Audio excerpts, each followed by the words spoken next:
The morning started like any other aboard Federation Station Alpha 7. Lisa Martinez walked through the long metal corridors that hummed with the quiet sound of air recyclers and computer systems. She had been Earth's head ambassador to the Galactic Federation for 3 years now, and the routine had become as familiar as breathing. Lisa stopped at the large viewing window that looked out into space.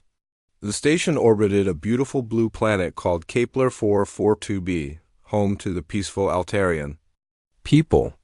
Ships from dozens of different worlds came and went every day, carrying diplomats, traders, and scientists. It was supposed to represent the best of galactic civilization. She checked her daily schedule on her tablet. Another committee meeting about trade regulations. Another hearing about mining rights disputes. Another lengthy discussion about proper diplomatic protocols when greeting new species. Lisa sighed and continued toward the main council chambers. The Galactic Federation had kept peace for over 300 years through careful diplomacy and endless bureaucratic processes. Every problem was studied, debated, analyzed, and then studied some more. Humanity had joined the Federation 50 years ago as the newest member species, and they had followed every rule and protocol exactly as required. At first, humans had been eager to learn from older, more experienced civilizations. Earth's leaders believed that peaceful cooperation was the key to humanity's future among the stars. Lisa herself had dedicated her career to mastering the complex art of Federation diplomacy, but lately, something felt wrong. Lisa entered the council chambers where representatives from 47 different species sat in a great circle. The air smelled of the various atmospheric mixes that each species preferred. Some beings breathed methane, others required high levels of carbon dioxide, and a few needed pure oxygen like humans. The environmental systems worked overtime to keep everyone comfortable. Counselor Vextara, a tall gray being with 4 arms and large black eyes, called the session to order. His species, the Vrex, had been Federation members for over 2 centuries and were considered experts in conflict resolution. We gather today to discuss the situation in the Deltaran system, Vextara announced in his mechanical-sounding voice. 3 days ago, the Zephyrian Empire launched military actions against the Deltaran colonies. Lisa felt her stomach tighten. She had been receiving urgent messages from Captain Jake Sullivan, the head of Earth's defense forces, for the past week. The Deltarans were peaceful farmers and scientists who had never hurt anyone. Their colonies were being attacked by the aggressive Zephyrian Empire, and they were crying out for help. The Zephyrians claim the Deltaran worlds belong to them based on ancient territorial rights, continued Vextara. The Deltarans deny these claims and have requested Federation protection. A blue-skinned representative from the Aquatic Collective raised one of her 6 tentacles. What evidence do we have of these ancient claims? That will require a full historical investigation, replied Vextara. I propose we form a committee to study Zephyrian territorial documents dating back 5,000 years. Lisa's hands clenched into fists. 5,000 years of documents. That could take months or even years to review properly. Another representative, this one looking like a large insect with crystal wings, clicked and buzzed in its native language. The universal translator in Lisa's ear converted the sounds into words. We must also consider the legal implications of intervening in what might be a legitimate territorial dispute. Agreed, said Vextara. I suggest we form a second committee to examine the legal framework for intervention in territorial conflicts. Lisa stood up. Counselor Vextara, with respect, people are dying right now. The Zephyrians are bombing Deltaran cities. They've destroyed hospitals, schools, and farming communities. Every day we delay means more innocent deaths. The chamber fell silent. Direct challenges to the process were unusual in Federation politics. Vextara's large black eyes focused on Lisa. Ambassador Martinez, I understand human emotions can make difficult situations seem more urgent than they actually are. However, the Federation has maintained peace for centuries by carefully considering all aspects of every situation. We cannot simply rush into conflicts without proper study and preparation. The Deltrans have been our allies for 20 years, Lisa sighed, her voice growing stronger. They've shared their agricultural technology with dozens of worlds. They've helped feed hungry populations across the galaxy. And now, when they need our help, we're going to form committees? A reptilian being with bright green scales hissed softly. The young species always want to solve problems with violence. This is why the Federation process exists, to prevent the kind of wars that devastated the galaxy before our union. Lisa felt heat rising in her cheeks. I'm not talking about violence for the sake of violence. I'm talking about protecting innocent people from an aggressive empire that has already started the violence. Captain Jake Sullivan had sent her detailed reports. The Zephyrians weren't just claiming territory, they were systematically destroying everything the Deltrans had built. Their massive warships surrounded each colony world and demanded complete surrender. When the Deltrans tried to negotiate, the Zephyrians responded with orbital bombardments. Lisa had watched video messages from Deltaron families huddled in underground shelters, begging the Federation for help. Children cried as explosions shook the ground above them. Elderly Deltrans shared their fears that they would never see their grandchildren grow up. And the Federation wanted to form committees. Perhaps, said Vexthara slowly, we should also establish a committee to study the most appropriate emotional responses to crisis situations. Humans seem to have difficulty controlling their reactions to conflict. The chamber erupted in what passed for laughter among the various species. Clicking, buzzing, hissing, and strange musical sounds filled the air. Lisa felt something break inside her chest. These beings weren't just delaying action, they were mocking the idea that anyone should feel urgency about innocent deaths. The Deltrans are acceptable casualties, Vexthara continued, his voice calm and clinical. Every civilization must sometimes sacrifice smaller populations for the greater stability of the galaxy. The Federation cannot risk a larger war over a few mining colonies. Acceptable casualties. Lisa looked around the chamber at the 46 other representatives. Most of them were nodding in agreement. A few looked uncomfortable, but none spoke up in support of immediate action. She reached up and unpinned the small Federation diplomatic badge from her jacket. The silver symbol represented everything she had worked for during her career: peaceful cooperation, mutual understanding, and civilized discourse. Lisa held the badge up so everyone in the chamber could see it clearly. Then she dropped it onto the floor, where it made a tiny ringing sound against the metal deck plates. As of this moment, Lisa announced in a voice that carried to every corner of the chamber, humanity withdraws from all Federation diplomatic protocols. We will no longer participate in your committees, your studies, or your debates while innocent people die. The silence in the chamber was complete. Even the mechanical sounds of the life support system seemed muted. You cannot simply withdraw from established procedures, Vexthara said, his voice containing the first hint of emotion Lisa had ever heard from him. Watch us, Lisa replied. She turned and walked out of the chamber, her footsteps echoing in the sudden quiet. Within 1 hour, the news had spread to every Federation world and beyond. Humanity, the newest and supposedly most obedient member species, had just declared their independence from the system that had governed the galaxy for centuries. And across the stars, other species began to wonder what would happen next. Captain Jake Sullivan stood on the bridge of the Earth defense ship Liberty, watching the stars through the main viewing screen. His ship floated in empty space near the edge of Federation territory, officially on patrol duty. But Jake knew that everything had changed when Ambassador Lisa Martinez walked out of the Federation Council. The communication console beeped, and his communications officer turned toward him. Captain, we're receiving a priority message from Earth Command. It's encoded with the highest security protocols. Jake nodded and walked to his private office behind the bridge. He activated the secure communication system and waited as the message decoded itself. The face of Admiral Patricia Bell appeared on his screen, her expression serious but determined.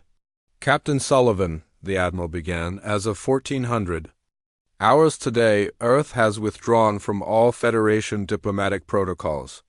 You are hereby ordered to disregard all Federation military regulations and engagement procedures.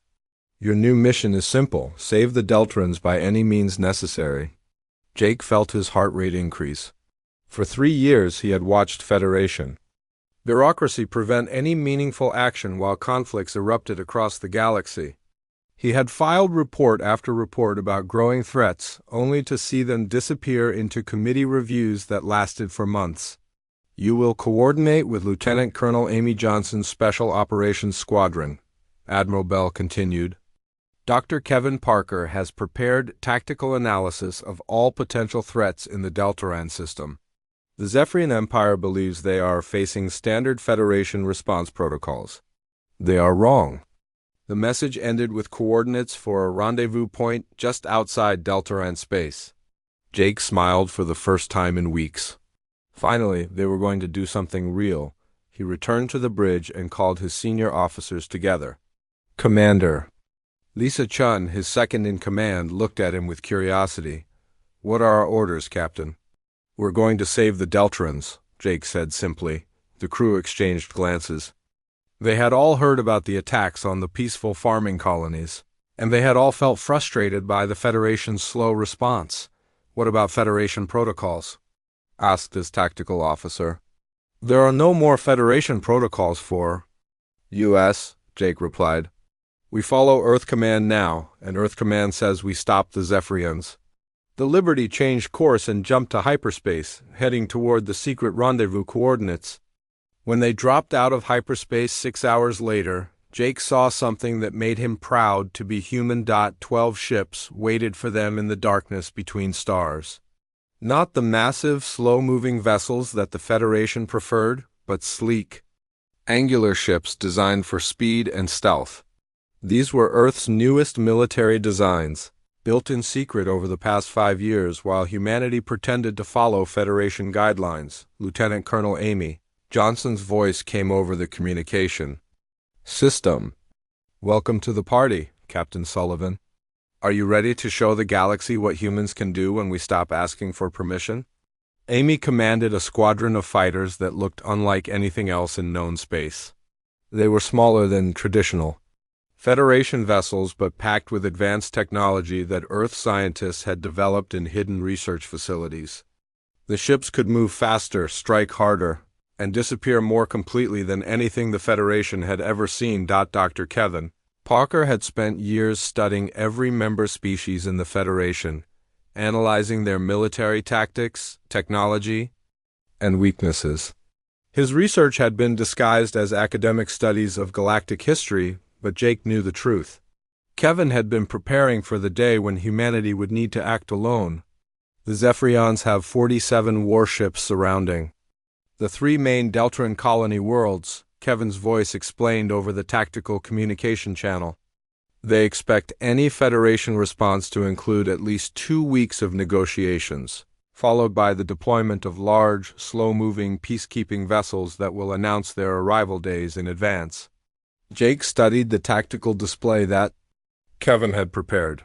The Zephyrian Empire had been expanding aggressively for decades, but they had never faced serious resistance because the Federation always chose diplomacy over action.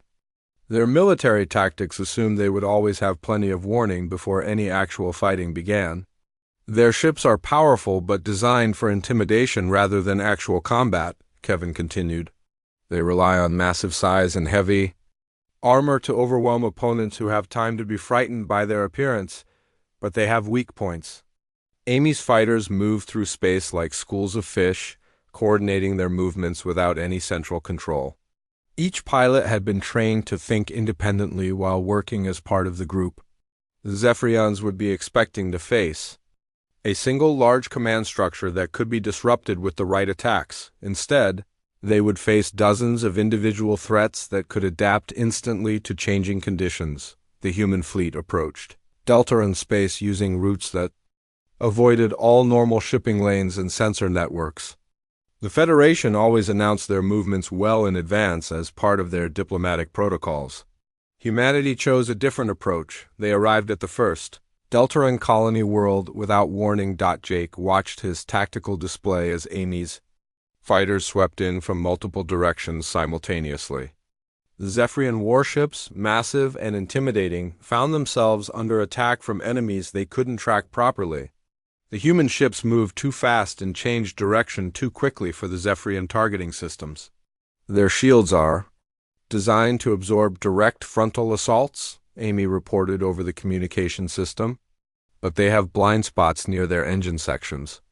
The fighters dove and weaved between the Zephyrian vessels, striking precisely at weak points that Kevin had identified months earlier.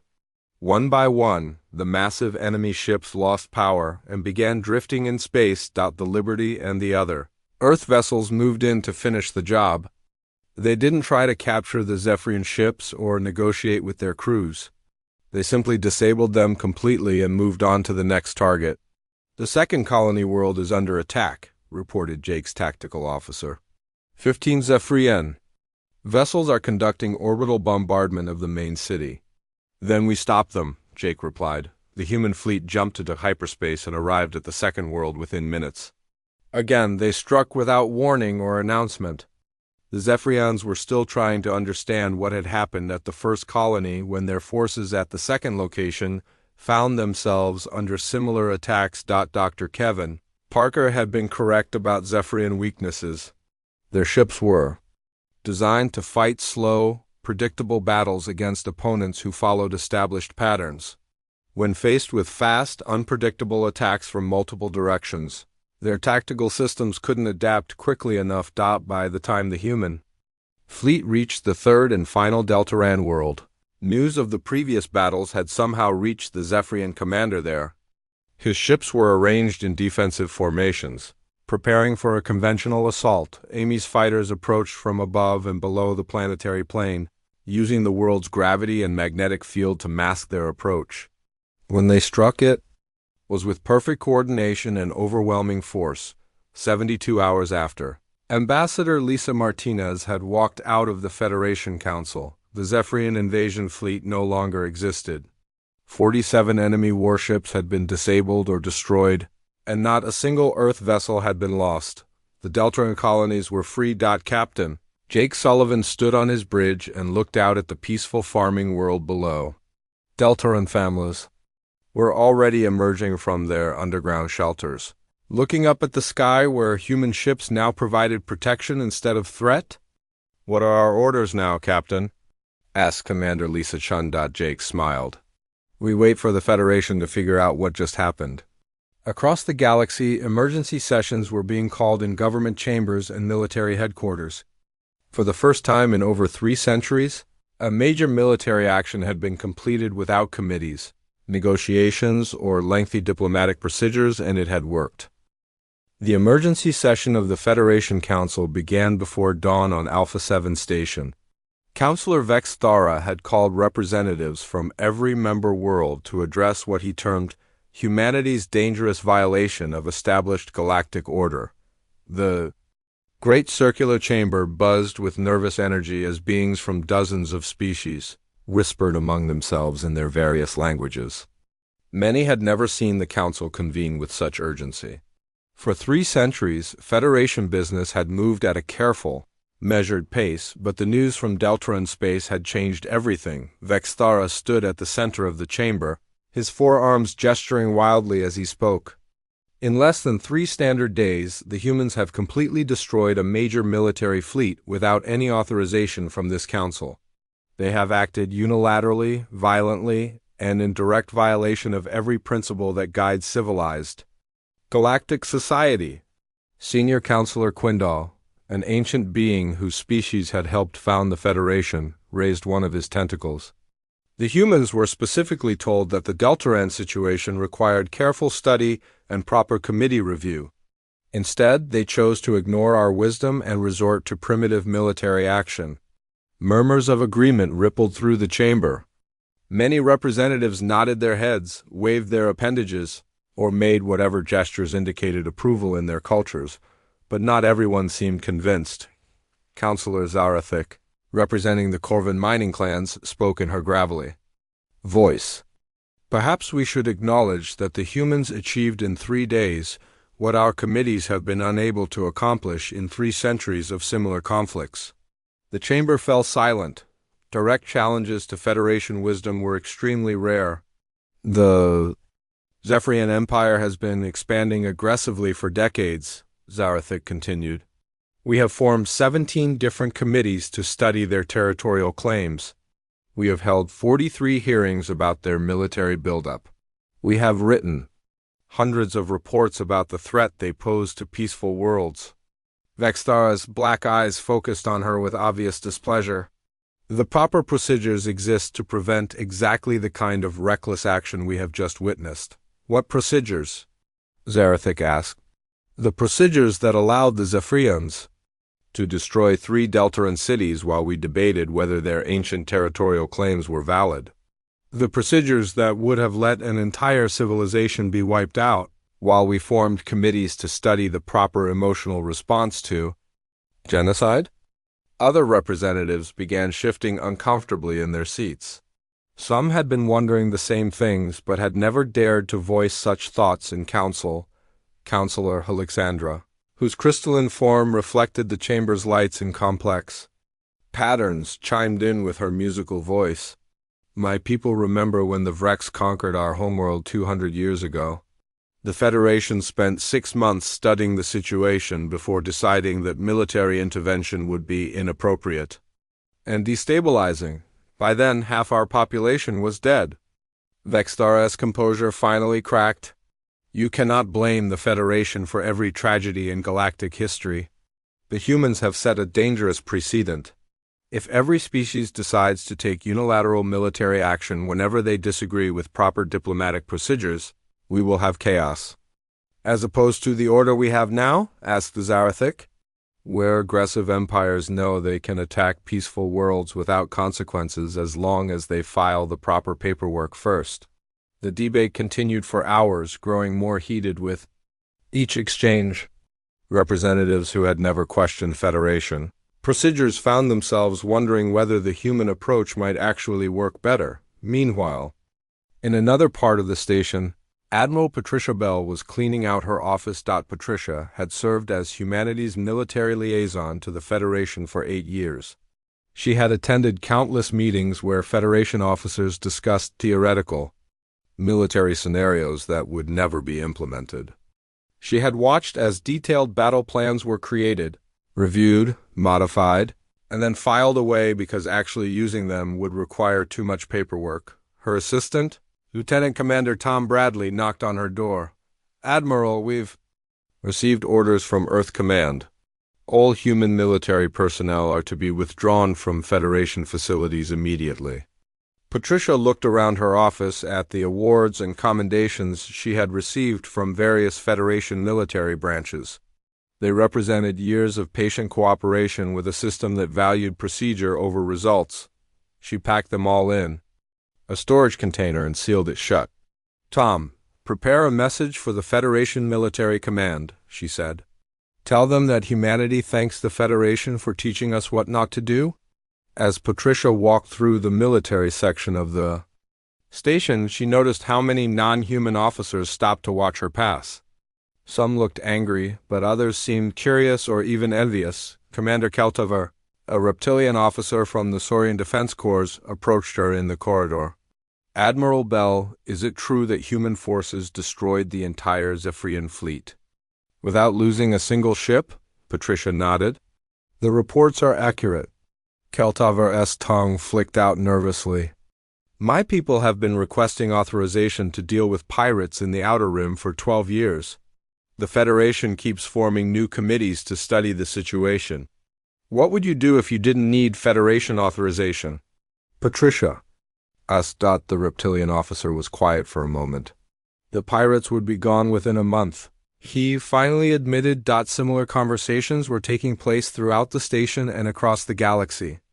Species that had followed Federation protocols for generations were beginning to question whether those protocols actually served their interests. News of humanity's military success spread through unofficial channels faster than any official Federation bulletin. Merchant crews shared stories in spaceports. Traders carried rumors between worlds. Independent news networks reported on the mysterious human ships that had appeared without warning and vanished just as quickly on the agricultural world of Nexus. Prime, Farmer Velteren listened to a smuggler's tale about the Deltaran rescue. The human ships moved like ghosts, the smuggler said. One moment empty space, the next moment the entire Zephyrian fleet was burning wreckage. Velteran's crops had been under constant threat from raiders for years. The Federation had been studying the raider problem for over a decade without taking any action. Do you think the humans would help us too? Velteran asked. The smuggler grinned. Word is, they're not following Federation rules anymore. Maybe they'll listen to people who need real help instead of committees who need more time to think. On industrial worlds, factory workers shared stories about human military efficiency. On research stations, scientists debated whether humanity's approach might be more logical than endless bureaucratic analysis. On colony worlds under threat from various dangers, people began to wonder whether they should ask Earth for help instead of the Federation. The most significant change happened on the Altarian homeworld, where the peaceful blue-skinned people had served as the Federation's model citizens for over a century. Ambassador Talenth, one of the most respected voices in Federation politics, sent a private message to Earth's diplomatic corps. My government wishes to discuss alternative approaches to galactic security, the message read. We have grown concerned that Federation procedures may not adequately protect innocent populations from aggressive threats. When Counselor Vextara learned about the Altarian message, he realized that humanity's actions had started something much larger than a simple military incident. Back in the Federation Council chamber, the emergency session had devolved into chaos. Representatives were shouting at each other in dozens of different languages. Some demanded immediate sanctions against Earth. Others called for humanity to be expelled from the Federation entirely. A growing number argued that maybe the humans had the right idea. Vextara tried to restore order. But for the first time in his long career, the Council would not listen to calls for proper procedure. The galaxy's most stable institution was tearing itself apart, and it had taken humanity less than a week to make it happen. As the shouting continued, Vextara began to understand that the real panic wasn't about what the humans had done to the Zephyrians. The real panic was about what other species might do next. 3 weeks after the Deltaran rescue, Colonel Ryan Adams sat in a secure bunker deep beneath the surface of Luna. The room around him looked ordinary enough, just banks of computers, communication equipment, and wall displays showing star charts. But the information flowing through those systems represented one of the galaxy's best-kept secrets. Earth had been building a parallel intelligence network for over 15 years. Ryan reviewed the latest reports from agents scattered across dozens of worlds. Most of them weren't human.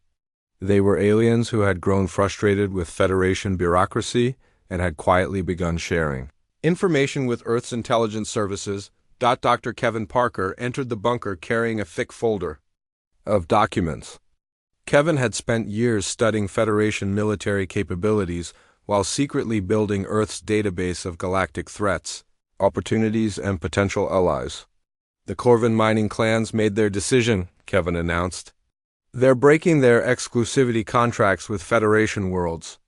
Starting next week, they'll begin trading directly with Earth and any human-allied systems. Ryan smiled. The Corvin clans controlled some of the richest mineral deposits in known space. For over a century, they had been forced to sell their materials exclusively to Federation-approved buyers at Federation-controlled prices. The arrangement had made the clans wealthy, but left them dependent on a system that didn't care about their interests. What changed their minds? Ryan asked. Simple economics, Kevin replied. We showed them how much money they've been losing under Federation trade restrictions. Then we offered them something the Federation never could: guaranteed protection for their mining operations. The protection guarantee was the key to everything. Earth had secretly negotiated defense agreements with over 30 different groups, ranging from merchant fleets to agricultural cooperatives to small independent governments. The deal was always the same: we protect you from real threats, and You don't have to wait for committee approval. Kevin opened his folder and spread out a collection of star charts. The Nexari merchant fleet officially announced their withdrawal from Federation trade routes yesterday. They're moving all their operations to what they're calling human-protected shipping lanes. Ryan studied the charts. The Nexari were some of the galaxy's most successful traders, but their ships had been under constant attack from pirate fleets for years. The Federation had been monitoring the pirate situation for over a decade without taking any meaningful action. How long did it take our ships to clear the pirate bases? Ryan asked. 48 hours, Kevin answered.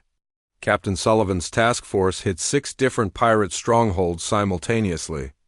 The Nexari trade routes are now the safest shipping lanes in the galaxy.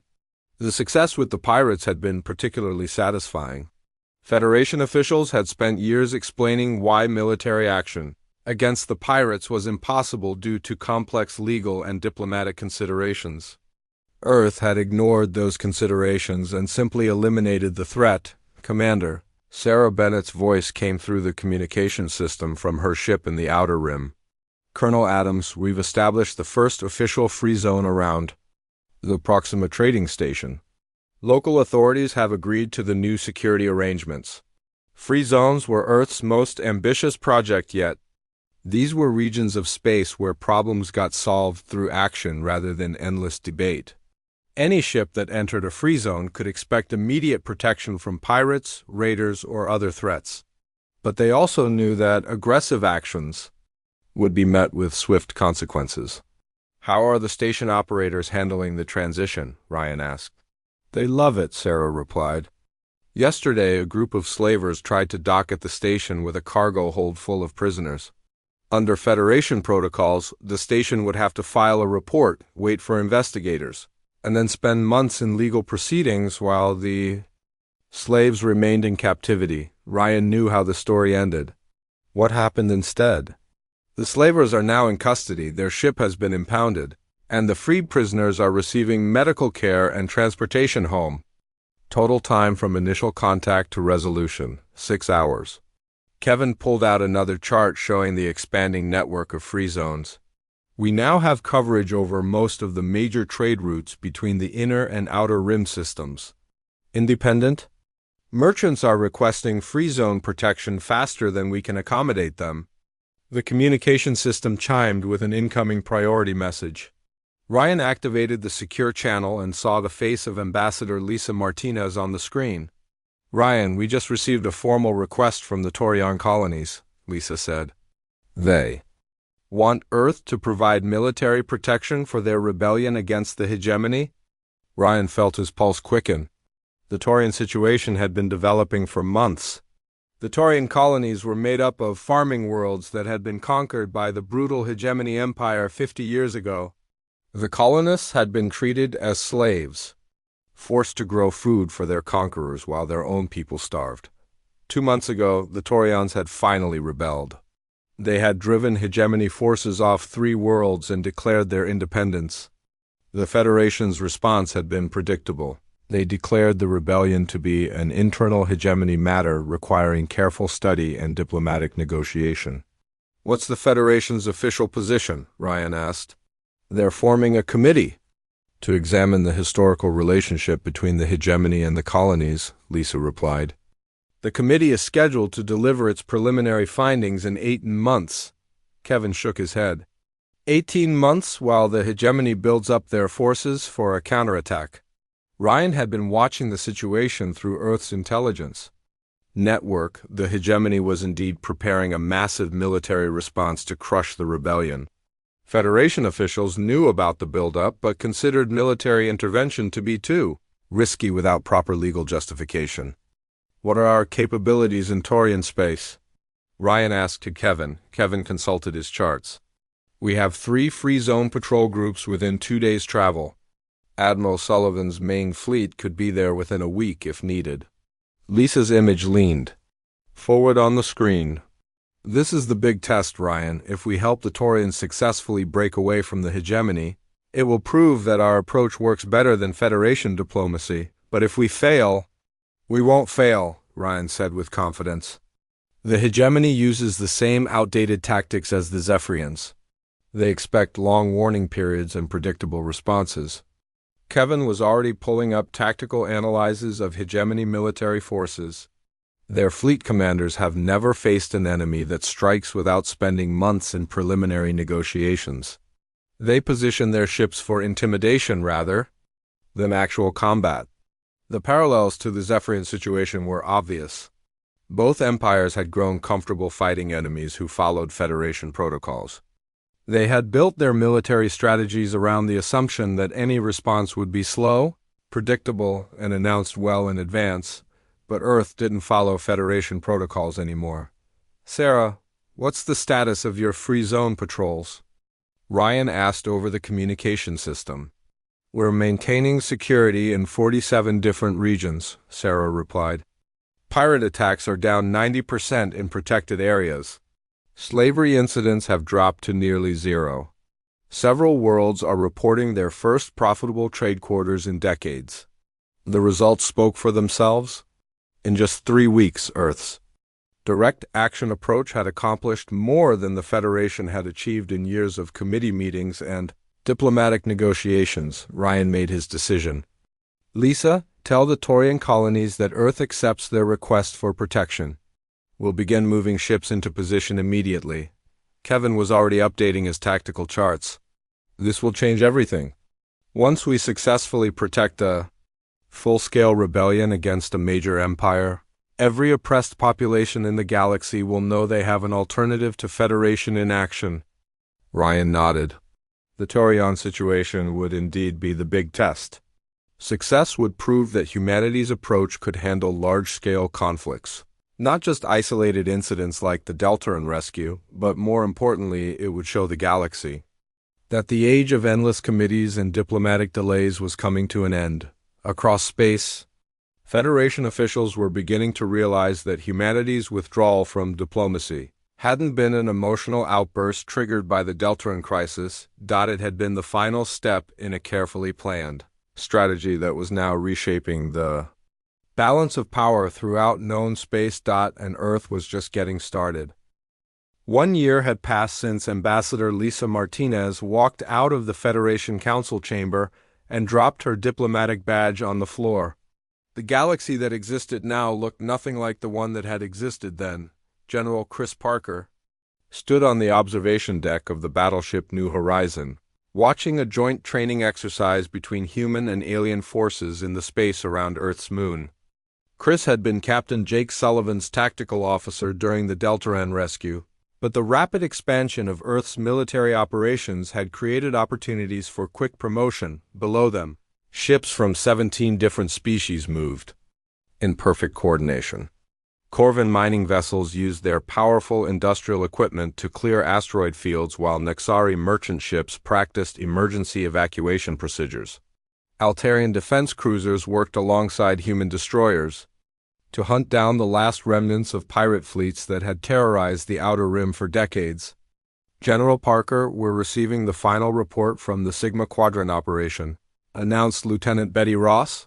His new communications officer. Chris activated the main display screen and watched as Colonel Amy Johnson appeared from her command ship near the edge of known space. Amy had been promoted to lead Earth's most elite rapid response units, and her face showed the satisfaction of another successful mission. "The Valdris slave markets have been completely shut down," Amy reported. "We liberated over 10,000 prisoners and captured the entire leadership of the operation. Local authorities are processing the criminals under the new Action Alliance justice protocols." Chris nodded with satisfaction. The Valdris slave markets had operated openly for over 2 centuries while the Federation formed committee after committee to study the complex legal and cultural issues surrounding organized slavery. Earth's approach had been much simpler. Slavery was wrong, so they stopped it. "What's the status of the former Federation monitoring stations in that region?" Chris asked. "The stations have been converted to Action Alliance coordination centers," Amy replied. "Local species are already reporting improved response times for emergency situations. We went from 80-month average response times under Federation protocols to 6-hour average response times under our system. The numbers told the story better than any diplomatic speech could. Across the galaxy, regions under Action Alliance protection experienced dramatic improvements in safety, prosperity, and freedom. Pirates had been eliminated from most major trade routes. Slave markets had been shut down. Aggressive empires had learned that attacking peaceful worlds now brought swift and decisive consequences, but the most significant change was political rather than military. Federation membership had dropped by 60% as species either joined humanity's Action Alliance or formed their own rapid response coalitions. The Saurian Defense Corps had created their own anti-piracy task force that eliminated threats first and filed paperwork later. The Crystal Collective had established intervention zones where they provided immediate protection to worlds under attack. Even species that remained in the Federation had begun demanding changes to the ancient bureaucratic procedures that had governed galactic politics for centuries. Chris received a message on his personal communication device. The sender was Lisa Martinez, but her title had changed significantly over the past year. Instead of ambassador, she was now Director of Direct Action for Earth's Diplomatic Corps. Chris, I need you to meet me on the surface, Lisa's message. Read, we have a very special visitor who wants to discuss recent developments. 2 hours later, Chris found himself in a small conference room in Earth's Capitol building. Lisa sat across from him, and between them sat a figure that Chris recognized but had never expected to see on Earth, Counselor Vexthara, the same alien leader who had called the Deltarans acceptable casualties, now sat quietly in a chair designed to accommodate his unusual physiology. His forearms moved nervously, and his large black eyes seemed unable to focus on any one spot for very long. Counselor Vexthara requested this meeting personally, Lisa explained. He wanted to discuss what he calls the transformation of galactic civilization. Vexthara's mechanical-sounding voice was quieter than Chris remembered from the old Federation broadcasts. General Parker, I must admit that my people's approach to galactic governance has proven to be inadequate. Chris waited for the alien leader to continue. When the humans withdrew from Federation protocols, we believed it would lead to chaos and destruction, Vexthara continued. We expected wars, conflicts, and the breakdown of civilized society. Instead, Lisa prompted. Instead, we have witnessed the most peaceful and prosperous period in galactic history, Vexthara admitted. Threats that the Federation had been monitoring for decades have been eliminated. Populations that had suffered under oppression for generations have been freed. Trade routes that had been dangerous for centuries are now safe for commercial traffic. Chris leaned forward. What does the Federation plan to do about these developments? Vexthara's forearms gestured in what Chris's cultural training told him was a sign of uncertainty or confusion. The Federation Council has been in almost continuous emergency session for 6 months. Half of our remaining member species are demanding that we adopt human-style direct action protocols. The other half insists that we maintain traditional diplomatic procedures. And what do you personally think should happen? Lisa asked. The alien leader was quiet for a long moment before answering. I think the galaxy has learned that sometimes the most diplomatic thing you can do is stop talking and start acting. After the meeting with Vexthara ended, Chris traveled to Earth's newest and most ambitious project, the Galactic Action Academy. The Academy occupied a complex of buildings in the mountains of North America, where cadets from dozens of different species trained together in advanced military tactics, crisis response, and rapid deployment strategies. The Academy's motto, carved in stone above the main entrance, read simply, "Protect first, explain later." Admiral Jake Sullivan now served as the Academy's commandant. His promotion had come after the successful defense of the Taurian colonies, where Earth forces had defeated a massive hegemony invasion fleet using the same tactics that had worked against the Zephyr IANS. Chris found Jake in one of the Academy's simulation chambers, watching a mixed group of human and alien cadets work through a complex rescue scenario. The exercise involved saving civilians from a natural disaster while hostile forces attempted to prevent the evacuation. How are they doing? Chris asked. Jake smiled as he watched a young human cadet coordinate with a reptilian alien to carry wounded civilians to safety.